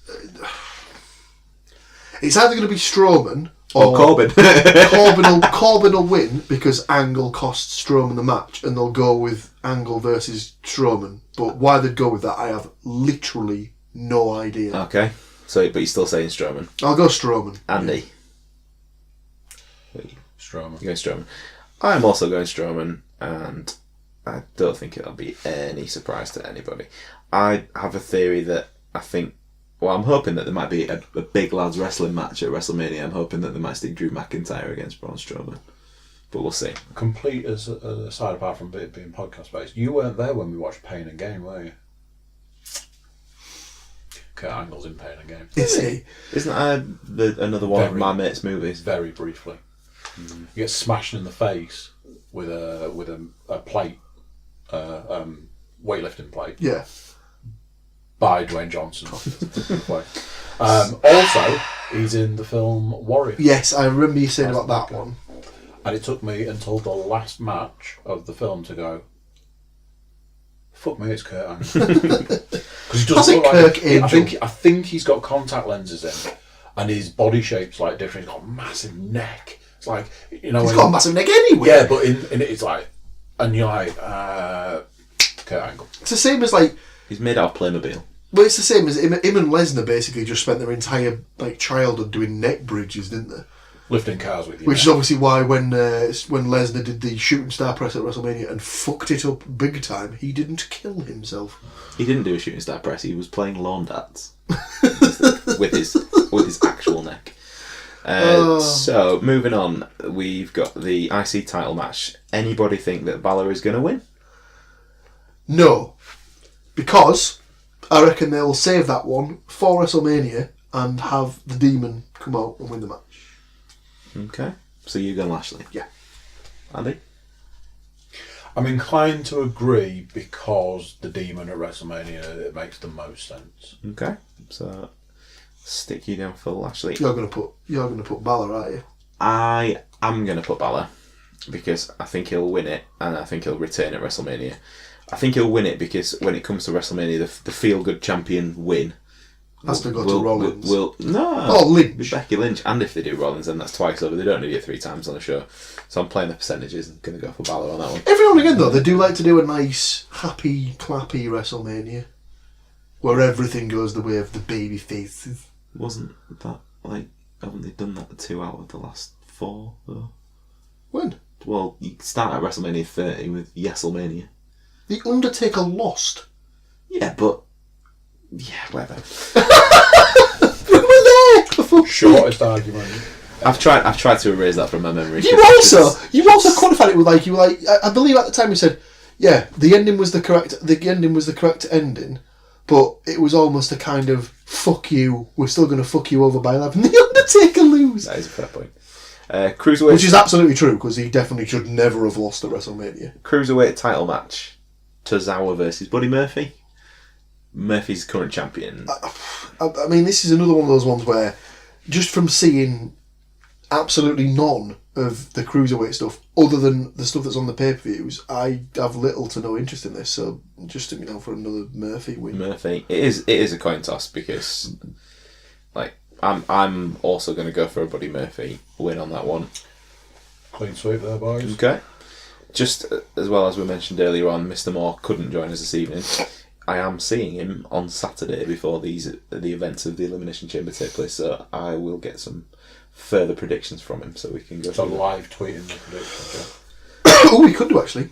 And obviously there is another pay-per-view in between this and WrestleMania. March the 10th. So I imagine we'll do a similar thing to this. We'll do a roundup preview. Just for Paul as well, March the 10th is Fastlane, and that's from Cleveland, Ohio. So the Miz will have home field advantage. It's time to turn heel. I was just about to say, if he turns heel in his hometown, that place will absolutely lose its shit. That'd be awesome. Speaking of the Miz, SmackDown Tag Team titles, the greatest tag team in the world. Was it Mizamak? Is that what? Shane O'Miz? Oh dear. Versus the Usos. They should really call him Mac Mizzen because it's almost like his surname. What? Because it's got his surname in it. Mac Mizzen. I'm going Shane and Miz. I think if they're going to do the split, it's now that you've said that, that makes the most sense. So keep it going for now. I didn't even know about the next pay-per-view being in Cleveland, and again, it's another thing of we've said it, so now it definitely won't happen, but it would make the most sense. It should do. But are we all agreed it's a clean sweep, Shane and Miz? It doesn't make any sense if I'm lose it now because there's no story. There's no story there. Usos. Yeah. And as we mentioned, the throwaway match earlier on, Ronda Rousey versus Ruby Riott. I wonder who will win that one and how quick it will take Ruby Riott to tap out. I'm already writing Rousey. I'd go Rousey, and I'd go probably the match to be less than 3 minutes. To be honest with you, I was going to say that's like a 3-minute jobby. So I'm going to write Rousey under 3 minutes. Yeah. Yeah. Okay. Right, probably one that's a little bit more, well, certainly lengthy in the timescale, but I think it's a really difficult one to predict. The Elimination Chamber match for the women's tag titles. So this is completely new championships. There's never been women's. Well, there lies, has been. All lies, and as well, I'm going to go on record saying this is going out. If they shove down our throats, this is the first ever. It's not. Look it up. There have been women's tag team champions. The Jumping Bomb Angels or something like that, I think they were called. They were women's tag champions before. Ask Edge and Christian. They love a bit of tag team wrestling history. But yeah, it's not. It's lies. Go look it up. So they have had, but just not in this iteration of the company, I suppose. So yeah. So do you want the competitors again?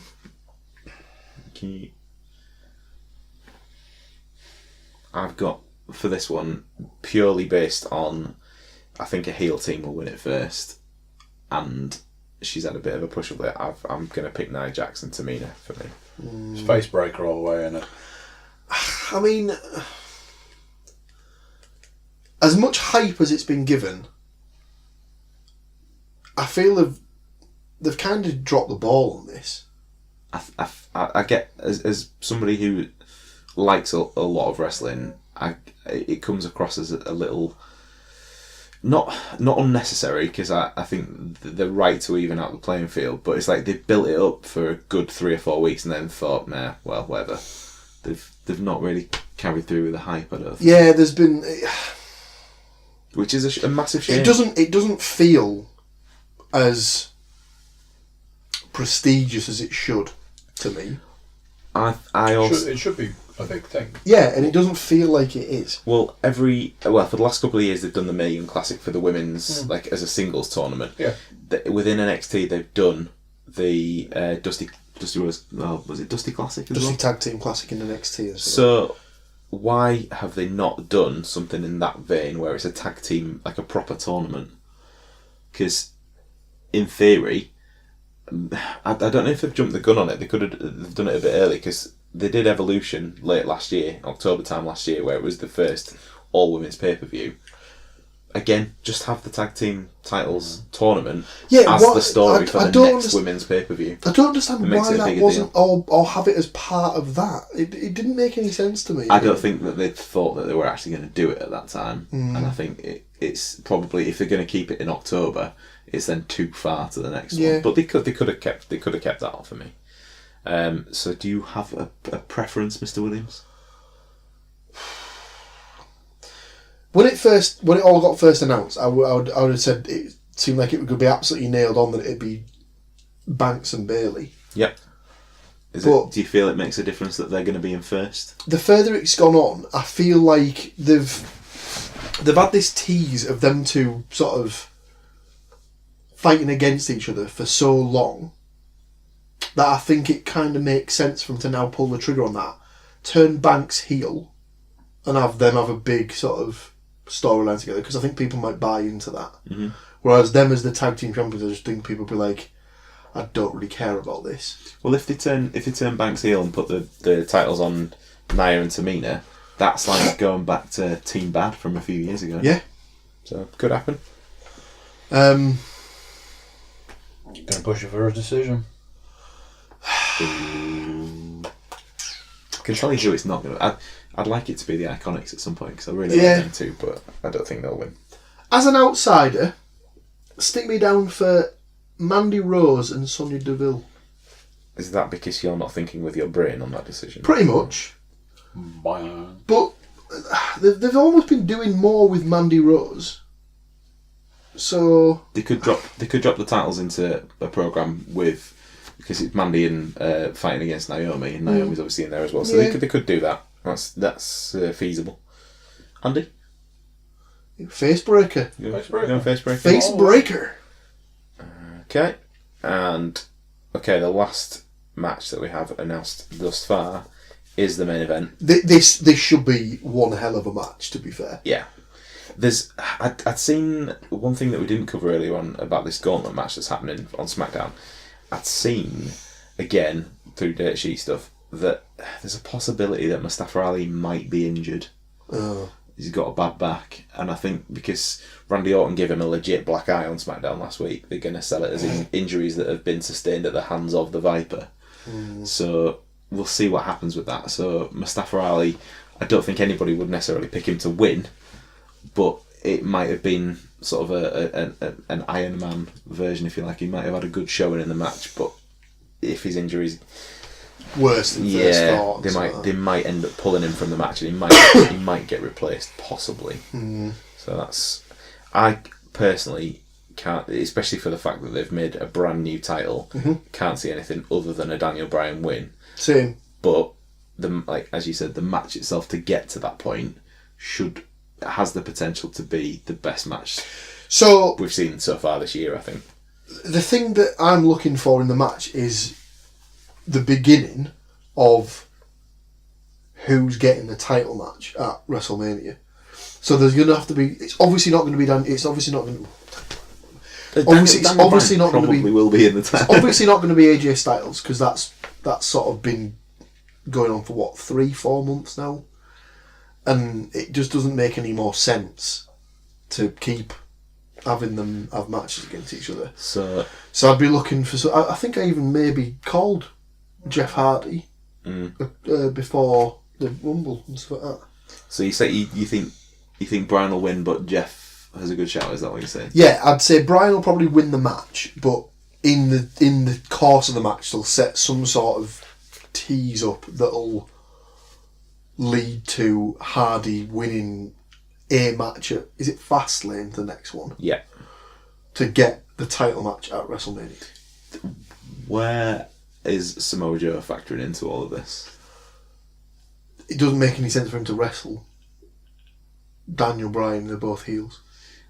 So, are we going to get, either at Fastlane or at WrestleMania, some kind of AJ Styles Samoa Joe clinic? I'd hope so. That'd be pretty good. That'd be a decent one to watch. It's the sort of thing where now all I basically want to see happen is all the matches from TNA from like 10 years ago just basically start happening on WWE TV. So somehow get Kurt Angle back on SmackDown, have him go up against Samoa Joe. Kurt Angle's retiring, man. He should be really. He should do really. He's definitely lost a step into that. But isn't Kurt Angle one of the people who's considered to be constantly in pain? he's not as bad now, but he was addicted to painkillers and stuff like that at one point. And he came back to be inducted into the Hall of Fame and to have a few final matches. Was his Hall of Fame not the one before? So he was 33. So because then he became the general manager the day after. So he's gonna have been back for almost 2 years. So he's had a handful of matches in that time. If he could still go, he'd be wrestling more than that. I think as sad as it is, because for me he's one of my all-time favourites. Yeah, I'd agree with that. He needs to stop for his own good. I think. Yeah, I think it's that sort of thing as well. Isn't it? You want the memories of what he was, not what he is now. And obviously, the more he sort of wrestles now, I mean, just his showing in the Royal Rumble was enough for me to sort of say, probably, maybe let's not have any more of this. It's all the wrestlers living off that thing of, I'm not as good as I once was, but I'm once as good as I ever was. Yeah, which is a phrase. It's quite a good phrase, to be fair. But maybe just. So, Andy, did you have a pick for the men? So, what I want to say and what the smart money says are two different things. Because what I'd like to say is Randy Orton. Okay. Interesting. But I'm not going to, because looking at the belt and stuff, it's like, that makes no sense. To be fair though, and I get all the stuff you're saying, I still haven't seen that belt turn up on Shop. No. You mean you've been in the market for a belt, Paul? No. Oh. I think that's a massive indicator, because I'm pretty sure as soon as they've debuted a new belt, it's been on Shop the next day or a week after or something. Or for pre-order at the very least. Yeah, and I haven't seen anything about that. So they're obviously just keeping it as a sort of a prop. I've definitely not checked every day either, so you know. Yeah, as soon as it goes on, there's absolutely no way that someone isn't buying that belt, regardless of how much it costs. But in theory, it should be much cheaper than the other Should ones. only cost about $25. No, because hemp is a resource, is a sustainable resource. I would guarantee that it will be the exact same price as the normal replica for the. Oh my god! What sort of bag are they going to put it in? I think we've. Oh my god! It should be like a Hessian sack. We've got away from Andy's pick. I was hoping. Oh, sorry. Yeah. You actually going with Orton?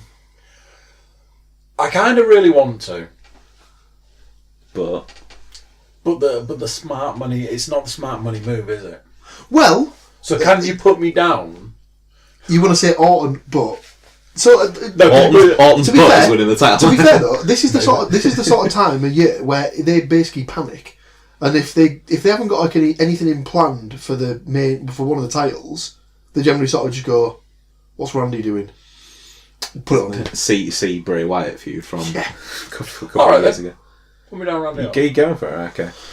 Just on the note of us writing things that were better than they actually turned out, what should have happened for me with Rollins winning the Rumble is that Rollins should have picked Daniel Bryan. Yeah. Because he's got this whole gimmick of burn it down. That belt would have been flammable as fuck. That would have been the perfect. But I even said, I think when we were doing the Rumble prediction, I was like, I'd happily see him go against Bryan or Lesnar. So. It's been discussed on a few of the belt groups that I've been on as well, that it's the people are starting to wonder if when Daniel Bryan loses it, if they'll bring back the old, like the WWE title as it was, or if they'll bring it back with some sort of blue design in it. I so they've got the red Universal on Raw, and then they'd have a blue spine. So it would make sense. Space. It would make sense for them, or even if they just put it on blue leather. They don't have to put it on blue leather. They could they just do it like the Raw and SmackDown women's ones, where they just make the bit behind the logo blue. But that's not how the Universal one is it? That's the thing. But or the like maybe the swish on the logo and make that blue instead. But yeah, well, I'm sure they've tried to do that before on certain graphics. I think Or maybe it's on the SmackDown badge for Maybe. for the refs. Maybe it was just when you were half asleep and you were Possibly. thinking. So yeah, Just barring Matthews. my meet up with Mr. Moore, which we'll put Matt's predictions in there, and we can send a little tweet out with Matt's predictions on, so we're all square. That kind of brings us to the end of the predictions for Elimination Chamber. So, anything else anyone wants to see? Anything, Andy, with your videos, or do you want to? No, I mean the biggest one was the Demon. There was a couple of other things that I'll probably follow up more, because I feel that I set myself up for failure by only watching a very small amount of something and then making out that it was like this huge, massive amount of research I've done.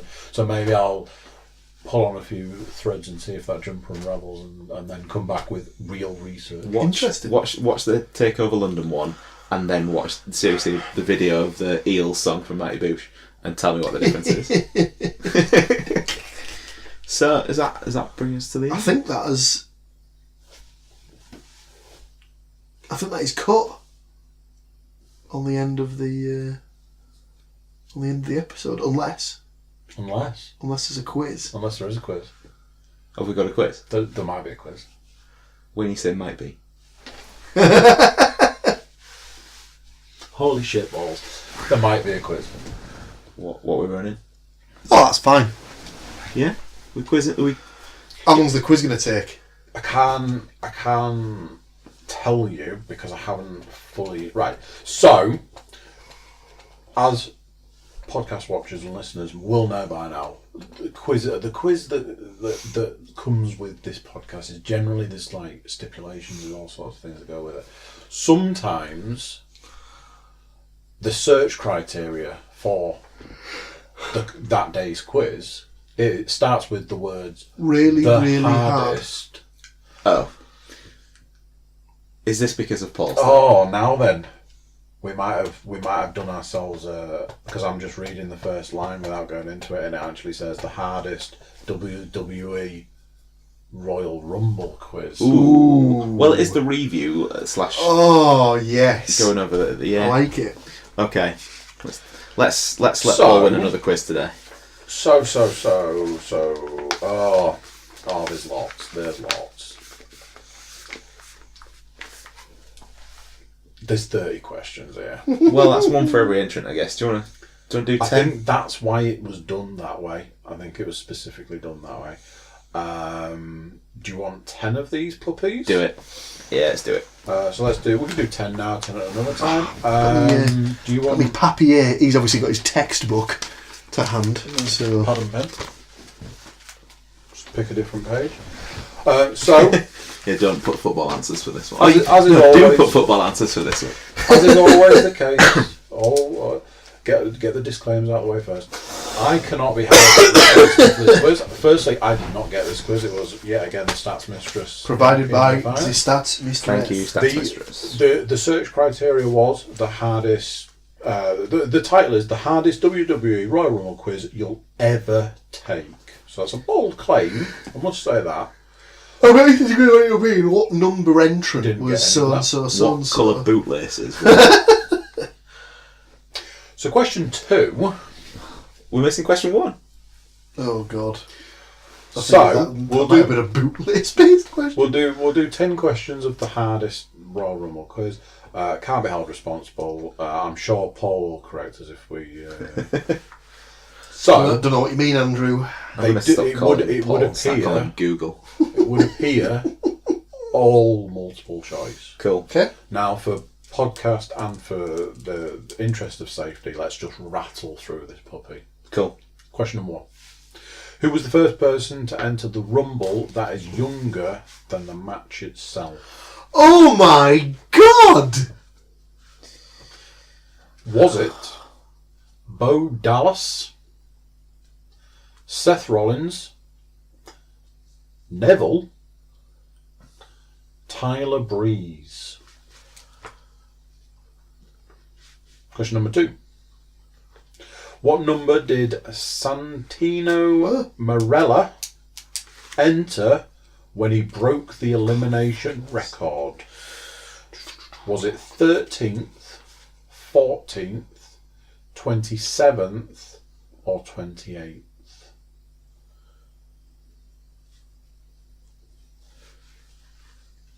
Number 3.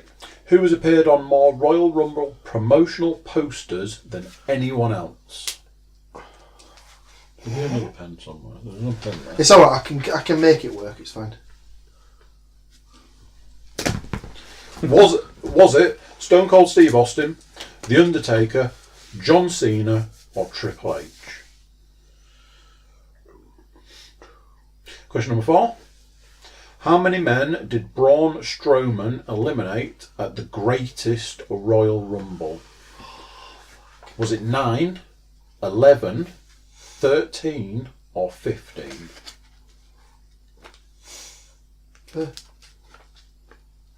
Question number 5. After Kane, which wrestler has entered the most Rumbles? Oh my god. Is it Goldust, Shawn Michaels, Big Show, or Dolph Ziggler? What were the options again? Goldust, Shawn Michaels, Big Show, Dolph Ziggler. Question number 6.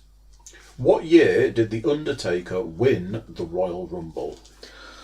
2006, 2007, 2008, or 2009? Hang on. How old was I in 2006?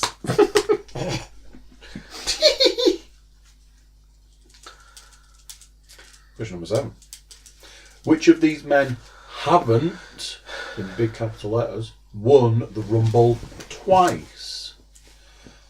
Batista, Shawn Michaels, Randy Orton, The Rock. That wasn't the answer, that was just your favourite. Just directed at your face. The Rock. Question number 8. What order did the 3 faces of Foley enter the 1998 Royal Rumble? Was it Cactus Jack, Mankind, Dude Love? Was it Mankind, Cactus Jack, Dude Love? Dude Love, Mankind, Cactus Jack? Or Cactus Jack, Dude Love, Mankind? Oh, I've just written one out. I'm going to have to write it the other way around now because I think. Hang on. So, yeah. Number 9. MVP holds the record for the shortest time in a Rumble that included an elimination. How long did he last? 5 seconds, 7 seconds, 9 seconds, 11 seconds. Wow. And your 10th and This final. really is hard. I'm good. 10th and final. Who was the last person eliminated when Roman Reigns won the Rumble in 2015? Was it Bray Wyatt, Kane, Rusev, or The Big Show? Very quickly, do you need any repeating? Can I just have the number 7, the 2-time winners? Or not? Which of these men haven't won the Rumble twice? Batista, Shawn Michaels, Randy Orton, The Rock. It's between 2. I'm gonna. Any more for any more? No. Oh, right, cool. Right. Just changed my mind again. Let's do this. Question number 1. Who was the first person to enter the Rumble that is younger than the match itself? I went for Tyler. Bo Dallas? It's Bo Dallas. I knew it was between them 2. It's just because he was in it like really early. I think they're about the same age. Did he get in it from an NXT call? Yeah. So they had like I think it was one of the first years they did like a Royal Rumble access type thing. And he won like a little mini battle royal to get a spot in. It wasn't. And then he was NXT champ for a while as well, wasn't he? And then he eliminated Wade Barrett, and that's what started off their little feud. Number 2. What number did Santino Marella enter This is when he just broke potluck, the isn't it? elimination Yeah, just record? guessing. 14. That's what I've guessed for as well. 28. You should have doubled it, boys. who has appeared on more Royal Rumble promotional posters than anyone else. Would I possibly hear some glass smashing somewhere? No, I think you wouldn't be able to see this particular person who's on these posters. Are we both wrong? I think you'd hear a gong. Oh, it's the Undertaker. Undertaker. Interesting.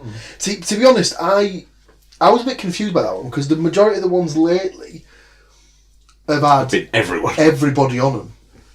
But that could be it though. It could have been a couple it of makes the individual most sense. ones. I went for Cena. Number 4. How many men did Braun Strowman eliminate at the Greatest Royal Rumble? 13? That's what I went with. You're both right. Yeah. I knew he was the record holder. After Kane, which wrestler has entered the most Rumbles? Well. Yeah, I went for Big Show as well. I bet we're both wrong. You are both wrong. Oh, balls. Shawn Michaels? Ziggs. No, well, that's the other one then. Gold Dust. I'm surprised that makes the most sense. I thought about picking Goldust. He was always that throwaway one that was just always there.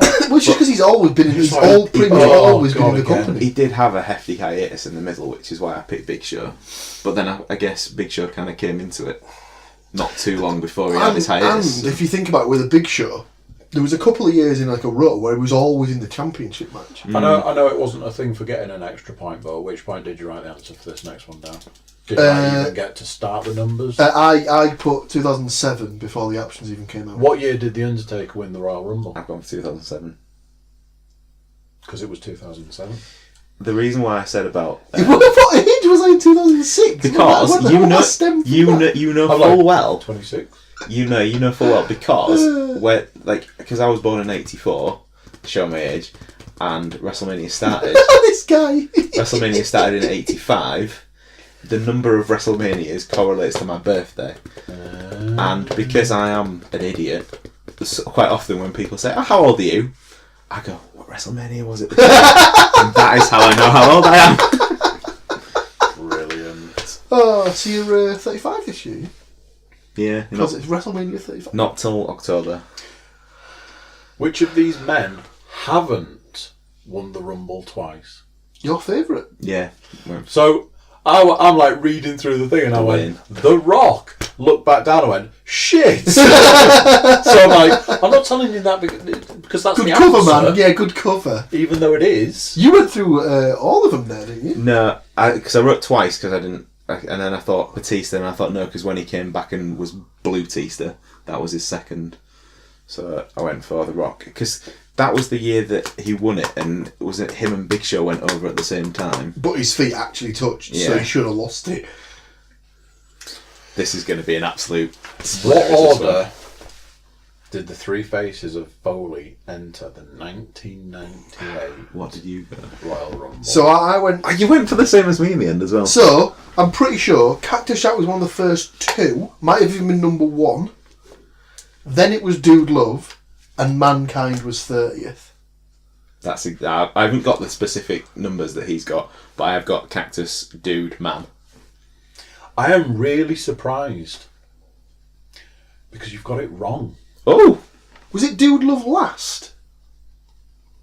Cactus Jack, Mankind, Dude Love. I was convinced that he came out as Mankind last. I can understand me getting that wrong, Paul, but I'm so disappointed in you. We're all disappointed. You're not the only one. I've let down the listeners, but more importantly, you've let yourself. I've let down Andrew. Yeah. MVP holds the record for the shortest time in a Rumble that included an elimination. How long did he last? Well, only because it's the same number as the option. I've gone for 9 seconds. I went for 9 anyway, just not because of the same strange reason. It also kind of like, that gives himself enough time to sort of like run in, basically tip somebody over who's already eliminating somebody else, and then him to just get clotheslined over when he's giving it pretty large. It was between 9 and 5 for me because I thought about the possibility of him.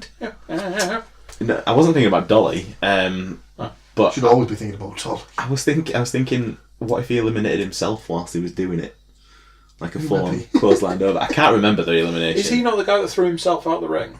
Because I've seen a video No, recently no, of somebody no. who threw themselves, like grabbed hold of themselves and threw themselves out. I've never seen that. No, there is that. There's somebody who squared up to one of the big. Toot posted it on Twitter. Could have done, might have done. It's Is that why I saw it? somebody- Possibly. It wasn't Ellsworth. Or something You're like that, wrong, was it? by the way. In case you're wondering, it's 7. So I'd have been wrong the other way anyway. And the final is, who was the last person eliminated when Roman Reigns won the Rumble in 2015? Rusev. Is the correct answer. He might have been. Was he even Alexander Rusev at that point? Yeah, they hadn't dropped his first name, had they? Oh dear. Do you ever wonder if it's wow. because of the accent? If they were worried about the confusion of Alexander Meerkat? Because, you know. Well, massively popular. Halfway for ladies for me. Really? Sure. 4. Oh, It was that first question that did me. Bobo. So that is living up to its name there. That was That is, tough. that is tough. Well, And, it's because I never remember stuff like the numbers. Like, and Oh, you should see what the next question is. So, write down like 1 there and 0 for you, so that you can then gauge. Because really, it should be done in 3 parts. what? Eh? So you've won round 1, like with you and Panas. Oh, I see. Right, okay. So you've got to win. And let's see who can take the title belt. We should get a belt. you're not having one of my real ones. If they release that wooden one, you could buy probably 2 of them. So that, I believe, brings us to the end. Unless anybody's got anything pressing to cover. I have nothing else, Your Honour. Just to say that the next one says Fastlane. Oh, So if you want to do it, which means we will be which they closing have in. used as a theme tune. Oh my god, it's just on. We will be closing in on the WrestleMania preview. And then obviously, this will go out to the masses, and we're planning on doing a night out in town to watch WrestleMania. So if there's any listeners out there that want to join us for a WrestleMania viewing party, you're more than welcome to do so. Once we get our shit together and work out where we're actually going to go for it. But yeah, that is happening. I'll book time off work and everything. Lovely. I'll go in tomorrow and check that my time off is already approved, which I'm almost certain it will be. And if it's not, I will not be coming into work. You heard it here first. Friend and sick. He wouldn't do such a thing. Let's put it this way, I won't need to. No one else takes off WrestleMania season. Because they're all dicks. But surely that means that they're not if they don't take that time. Well, no, for they should, because they should That's watch it. a conversation for Another time. Yeah. Yes. Right. Thank you, everybody, Thank once you. again. for riding with us on this one. Thank you, bye. Bye. Oh, man alive. So there you go. What do you think of that? The Royal Rumble done and dusted now, and we look forward to the next pay-per-view.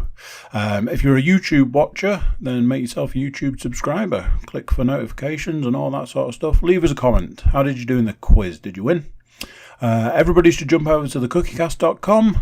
Check us out over there on social media. I've been doing social media things, so you should go and check that out. Drop us an email. Tell us how you did in the quiz. What you'd like to see on the next quiz, maybe. But yeah, until then, I'll say bye bye, and I'll see you then. Bye.